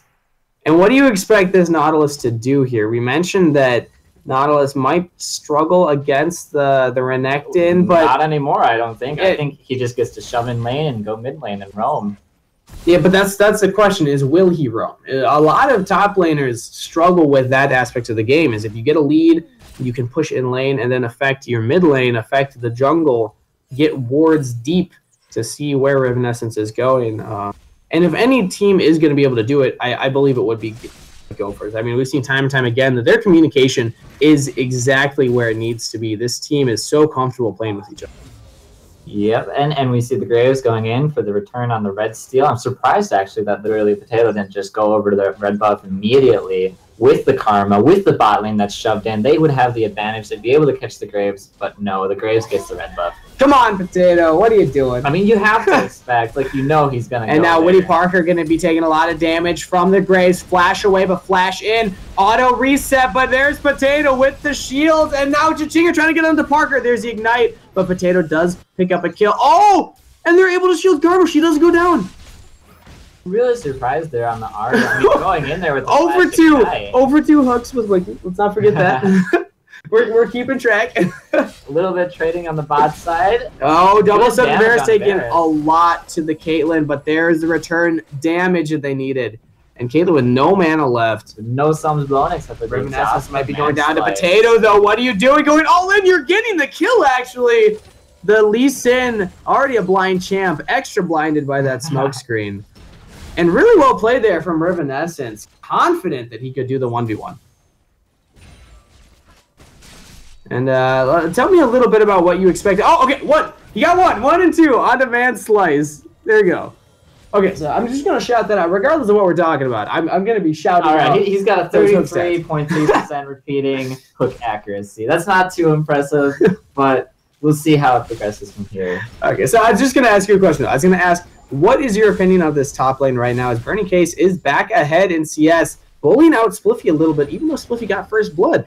Opted to go Doran's Ring Dark Seal. Yeah, I'm not a fan of that. I mean, I know that Doran's Ring can be pretty powerful on Nautilus. It can help him win lane, help him shove out, but I would have liked to see him just build straight initiation into onto Chichinger, but Potato is not there to follow up. He does show mid, though. Yeah, and going back to that mid lane fight, I'm so surprised. Ari flashed into the tower and just took free damage for nothing. I mean, you didn't get... Ooh, that's 2 for 2 now. Another hook on a man slice, but Rivenessence is on the bot side. Heal just for the movement speed. This Graves is going to be doing a lot. Flash away from Nevervote. Yes, avoiding that damage. Wiki with the knock up. Teleport is channeled. It is completed. Spliffy already hooking Rivenessence. He goes down to Nevervote. Yes, and it is now a 3-1 game. Flash over the wall for man slice. All members of Ganked by Gophers on this bot side. Do they look to push the turret? Because now Burning Case has free farm top. The Lee Sin, the literally Potato, barely missed that resonating strike there. If he did hit that, the Braum would be dead. Man Slice would be gone. Sonic Wave. Resonating strike is the second activate. Well, as I unfortunately learned through Twitch chat last Saturday, many people were upset. And it looks to be a turret race, and it's got to be going to be ganked by Gophers, right? I mean, we see topside Burning Case is very little damage on this no wave even. So first turret blood will be going to ganked by Gophers. And I mean, that whole sequence of events, that was the cost of Burning Case using his TP. Yeah, he gets ahead in lane, but he can no longer TP to the bot side, whereas Spliffy can. And now he is still winning the lane matchup, though, being double the farm of Spliffy.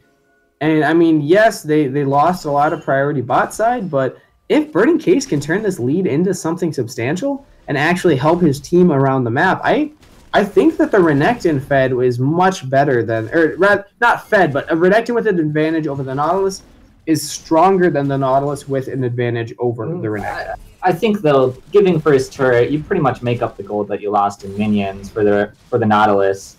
And yeah, you can actually see that he's ahead in gold. I mean, he's got the kill plus the first blood tower on that, our first turret kill. I spoke too soon. But the more important gold differential to note is this bot side.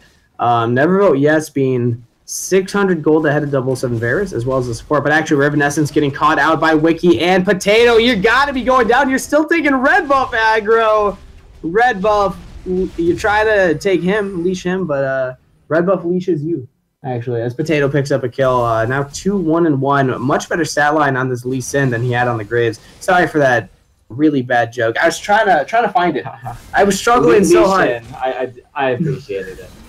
Well, no, I was talking about the red buff leashing you, and Chichinger missing that shot. I thought you were going for a pun on Lee Sin, the red buff, but I see I was off base there. I try to channel my inner freak, but it doesn't always work out, as it looks to be another turret falling now. Ganked by Gopher, securing their second of the game, making it a 3,000 gold lead. This is not as substantial as last game, but still, we've seen what Ganked by Gophers can do when they have an advantage. Yeah, and they just set up top lane. I mean, you have all of those wards. Their jungle belongs to Ganked by Gophers. Like, Pocket Picks, their jungle no longer exists. And this bot lane matchup is, we saw that 007 Varus was kind of the last hope, you could say, for Pocket Pick's last game because he was playing Tristana and he was ahead. But now he's playing Ashe, not somebody that's a hyper carry. Revanescence, you cannot deal with the Nautilus getting actually knocked up. Not and the Cloud Tower. The Cloud right 3 for 2. 3 for 2 on the Manslay's Wiki with another hook. Actually, he landed one point blank earlier, so I think 4. Flash from Ari instead of the ultimate. Ari chose a little questionable, but anyways, Burned Ignite also. Yeah. The little play where the Nautilus ulted the Graves. I really liked how that also aggroed the Dragon. Got a little bit of extra damage. Could have almost finished off the Graves, but not this time. Revanescence one more time, going down this time to Spliffy though. And that's what we expected from the.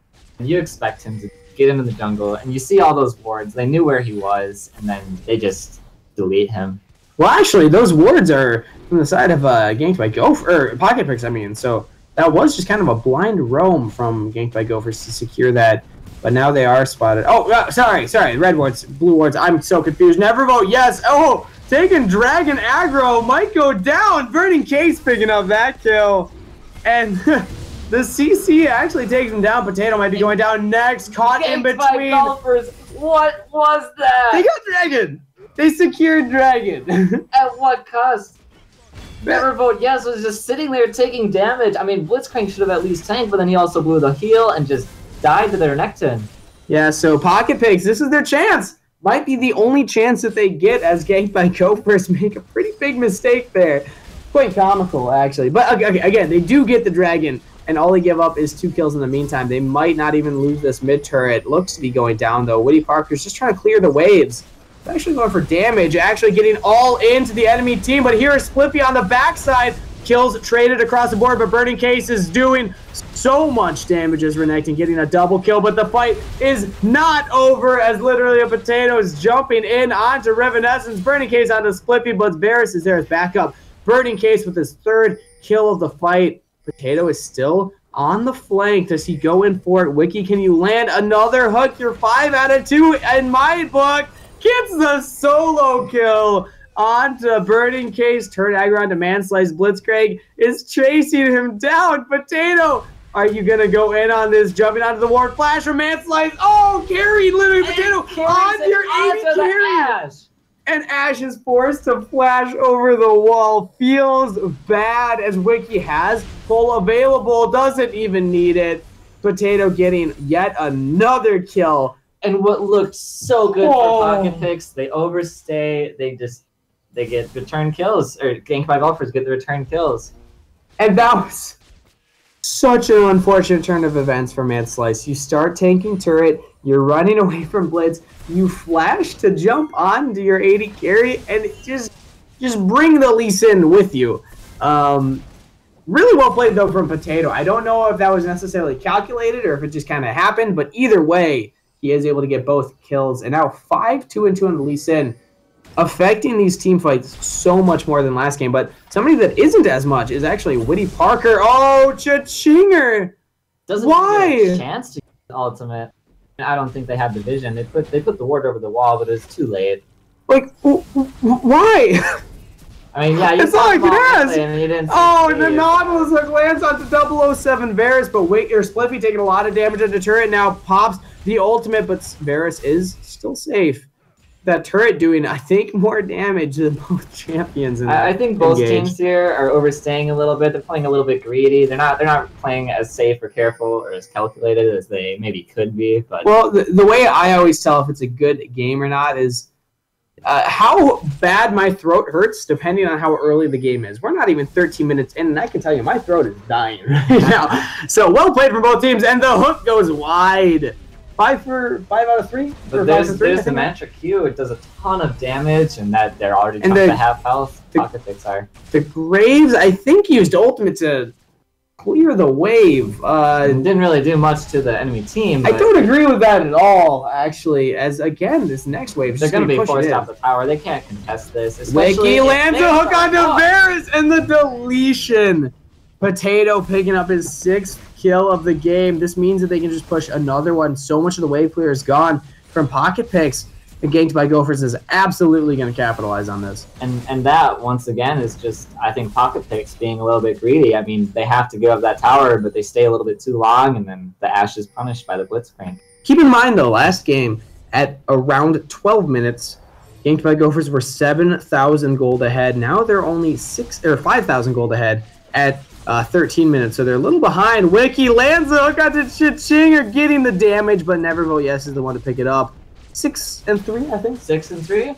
That I've seen. Again, I'll take your word. Some things have happened off screen that I'm not quite sure of, and maybe I missed 1 or 2. But as far as I've seen and recognized, 6-3. That's that's better. He's now 66.66 repeating, as opposed to the 33 back at the beginning of lane. But Burning Case onto Spliffy on this top side. Revenescence is there as well. Is this what Pocket Picks need to do? Spliffy has no backup. He's all alone, and he looks to be going down. Burning Case picking up that kill. And actually, I like that proactive play from Pocket Picks. They see Spliffy caught out and multiple members of Ganked by Gophers around the map. So they capitalize on the I'm going to say it a third time. That was just the Ganked by Gophers being a little bit too greedy, not being as careful or as calculated. That's fair. They didn't rotate well. Because they had 2 or 3 members back in base, and now they're finally getting back to lanes, but they couldn't get anything off of 3 members showing up top lane. And, I mean, maybe, just maybe, this series so far is a telling of Graves. Maybe he's not at the top of the meta anymore. I mean, again, it comes down to player skill and a lot more than just how well they do in one game, but now we're seeing Revenescence struggling to make an impact on this Graves. Yet again, though, being ahead in farm than his jungle opponent.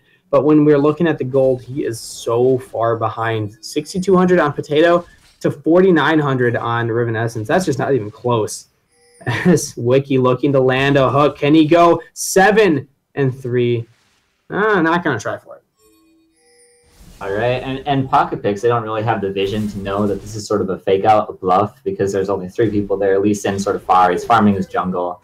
So they don't really know, but if they did know, they could have totally gone for a collapse there and just taken the fight there, 4v3. But Pocket Picks, I mean, Revenescence wasn't really that nearby, or maybe he was and then he just backed. But it seemed like they weren't prepared to actually go all in on that, even if they had known the rest of Ganked by Gophers wasn't there. And now we're seeing this bot turret is being pressured from the side of Ganked by Gophers.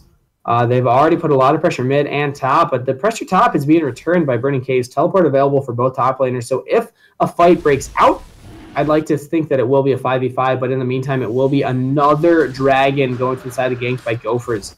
This is their, I think, 4th of the series so far. They picked up 2 in their first game, and now 2 in this game as well. Showing that they can easily control these objectives.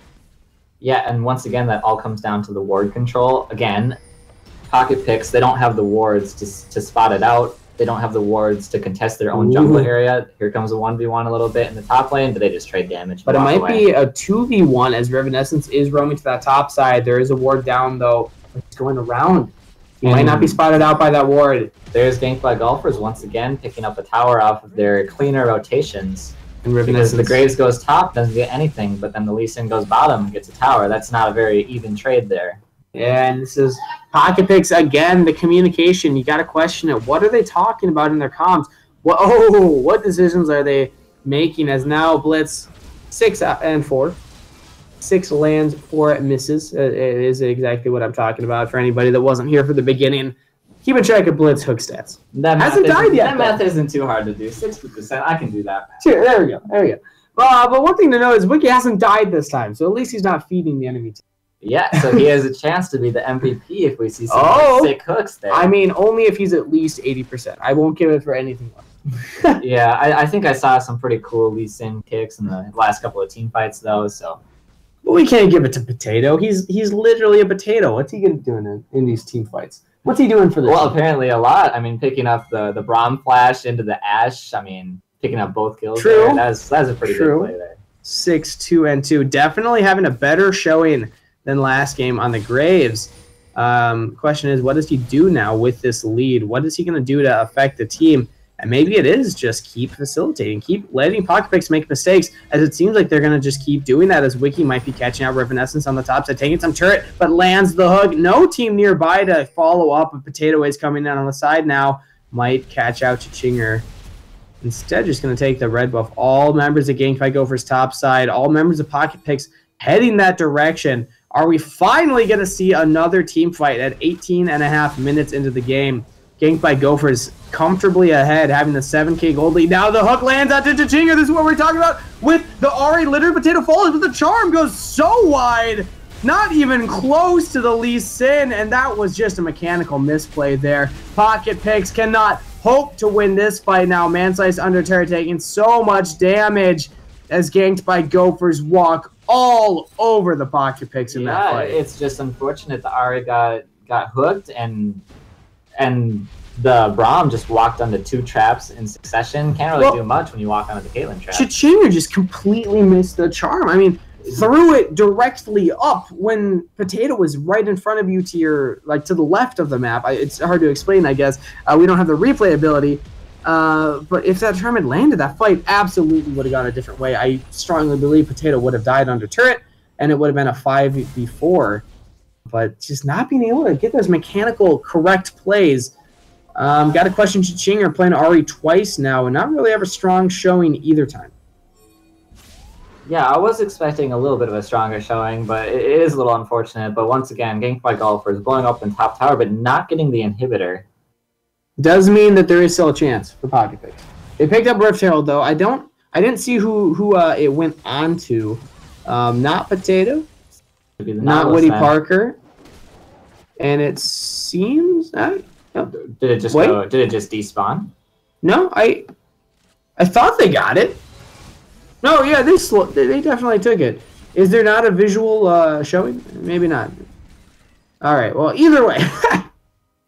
Regardless of who picked it up, it seems as Ganked by Gophers is in the driver's seat right now, so comfortably ahead. But Caitlyn and Nautilus in the bot lane means that they can get a little bit of vision around the Baron, get a little bit of breathing room, but I think that it'll be cleared right up by Ganked by Golfers. And question now being, what can pocket picks do to come back? They had a big deficit last time, being 7,000 gold behind it, around 12 minutes. Well, now they're 10,000 behind at 20, and things not looking like they can go much better for them. Do you think that they have any chance? And if they do, what is it? Like, what can pocket picks do to get back into this game? I think in a straight 5v5 fight, the Ganked by Golfers team is gonna end up cleaning it up, and they have stronger pick potential. So it's really tough to say that they'll win it off picks. But if they can get the Ash Arrow into the Ari Charm, into the Graves ultimate, I mean, maybe you can see. Oh, but here comes a play right jumping now. in with Potato on the back line. Braum ult tries to disengage, but Potato doing so much damage. Might go down in the meantime. Shut down Gold. Goes to Rivenescence, but it is a 1-for-2 in the favor of Gangfight Gophers. Burning Case again is that front line, but the team is not there to follow up. Burning Case, you got to communicate with your team as you're going to be going down to Nevervote. Yes, Spliffy completes his teleport ultimate onto Rivenescence. Only 2 members left. There's Rivenescence goes down. Is that 11 for 4 I see on the Blitzcrank? Is that 12? I might have lost count, but either way, he still hasn't died. He still has not died. So maybe he could get played. And as we were just saying, the pick potential for Gangfight Golfers is a lot stronger, and the pocket picks just got initiated. Oh, and another hook onto Varus! Oh, Wiki. I questioned the pick. I questioned the ability for him to keep his head calm and actually play the game, but definitely, again, proving me wrong here. And it just feels so bad when you're the AD carry and you get hooked in.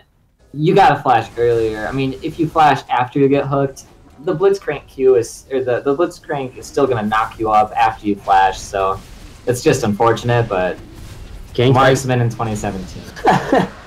Gangfight Gophers immediately going towards their 3rd dragon, being an Infernal Drake. They now have 2 under their belt. Their team fight ability is going to be incredibly strong now. And again, pocket picks. They're fighting. I got to credit them. They still have some fight in them, but Manslice getting caught out by literally Potato. Can he get over to Rivenescence in time? Flash is available, but he can just jump the wall. Is able to get out. Potato does not get the solo kill onto the support. Not this time. Not this time. And he walks Ooh, actually members, but able to whips. juke the charm, though. No enchanted arrow from 007 Varus. I would have liked to see it happen. I'm not sure if that was a juke as much as straight up miss, but yeah, literally the Potato doing a good job to get away there. And now Gangfight Gophers putting pressure on this Baron as all waves are pushing in their favor. It looks like it's going to be another 5v5. They start the Baron, Lee Sin on it, but they got Nautilus and Blitzcrank zoning. And this is the thing, is can Pocket Picks turn this into an actual fight? Spliffy taking a lot of damage, but Wiki is right there silencing up so many members. One kick will knock up all members of the enemy team. And Nevervote, yes, goes unstoppable. First champion to fall is unfortunately the top laner for Pocket Picks. They're blinking health bars, flash away from Chachinga a little late anyway, but is able to get out and a kill. Blitzcrank hook barely went wide. Yeah, and now Witty Parker not looking at all to back off. Super minions on the Nexus turret getting damage onto the Graves. Potato getting his 11th kill of the game. That'll be a top inhibitor, and that could just be the game. They've got all 5 members up. It's got to be game. Super minions on the Nexus turrets. They're going to be falling incredibly fast. 3 members still down for the Pocket Picks. They had their run through the split. They tried their best in the playoffs, but they just could not beat the #1 team in Gangfight Gophers. Man slice there to add to the last hook there, but that will be the end there. And well fought from Pocket Picks. They never gave up. That's what I'll say. Is it seemed as if no matter how difficult it was, at least they kept trying to make plays. They kept trying to do these team fights. Maybe they weren't the best calls, but at least I didn't see any signal that they were absolutely just out of the game. They were doing their best that they could to get back in. Unfortunately, when you're against a team like Gangfight Gophers and you give them a lead in the early game, it's so hard to come back after that. I think it's a lot also just all those hooks getting hit by them over and over again. You can't get hit by the hooks. Like that's when you're up against a Blitzcrank Nautilus, a single hook will mean your demise. And actually, what's interesting to look at is the damage charts on the side of Pocket Picks. I mean, typically the Ari and the Ashe are ones that I would expect to do more damage early game, but in this sense, it was actually Burning Case and Rivenescence that were kind of carrying the side of Pocket Picks, doing the damage for their team. But in the end of the day, they just could not keep up with the damage coming in from 007 Varus and Witty Parker. Witty Parker playing Karma mid twice in a row, having amazing games both times. Maybe this is another champ that is just auto-banned against him. You got to think Azir, Karma, because clearly this is not a champion that you can let him pick up anymore. Yeah, I'd agree with that. I mean, I think he did a great job on the Karma. picking up the Magi's again, just like last game. I think that was at the close to the end there. I didn't see how many stats he had on it. It didn't really have much of an effect, to be honest. But it is. It was a power move. Yeah, power moves. It shows his confidence.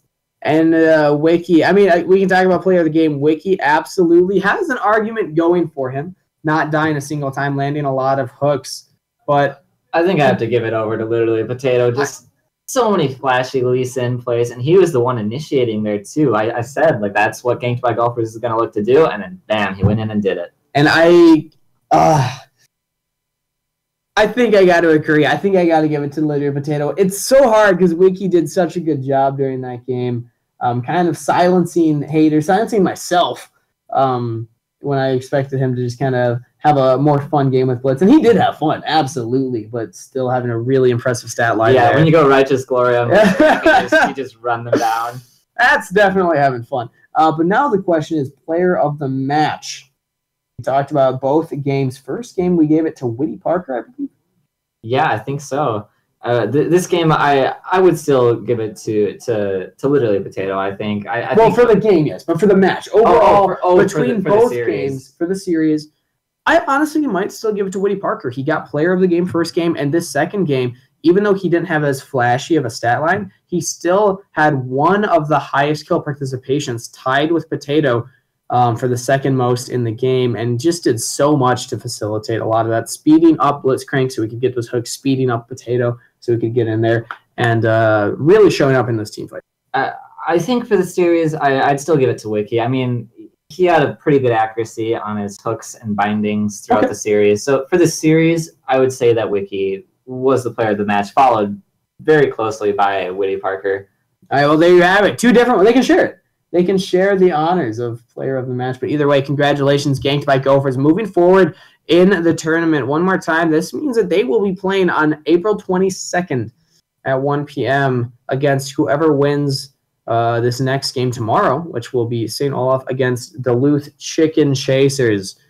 So no matter which one of those wins, they got a steep climb ahead of them if they're looking for that final spot, as well as the championships, because Ganked by Gophers have yet to win or yet to lose a single game this entire tournament, going undefeated in the split and now 2-0 the pocket picks. That's a scary team to go up against. I will say they looked like they were just having fun. It didn't look like they were taking things too seriously, to be honest. It looked like they were just trying to go for kills, but even, go for flashy plays. If anything, that's even scarier. Like when they're just having fun, they're still able to win in such a fashion with such a big lead.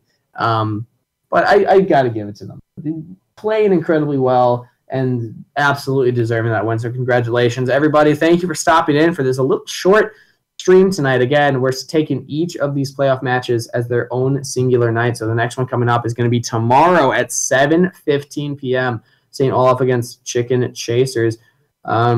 Stop by, check that game out as well. And thank you for all the support you keep giving us. Thank you for the teams that played, all the players showing up every week, giving us the entertainment that we're asking for. Thank you for our streamer, Mike. Some of you know him as Quady. I don't know how he pronounces it, but without him, he's kind of the backbone of Minnesota LCS, so shout out in the Twitch chat to him, showing up every week, helping us out with this, and really carrying the team on his back. Thank you again, all the schools for participating, all the production staff, and thank you, DK Monkey Dong, for coming in for this fun cast, helping us out here, and maybe we can get you on future ones going forward. Yeah, thanks to you as well, sir. Hopefully I didn't troll you too much. I never tried to. All right, and we are going to be out with that, but thank you so much for stopping by, and we will see you next time.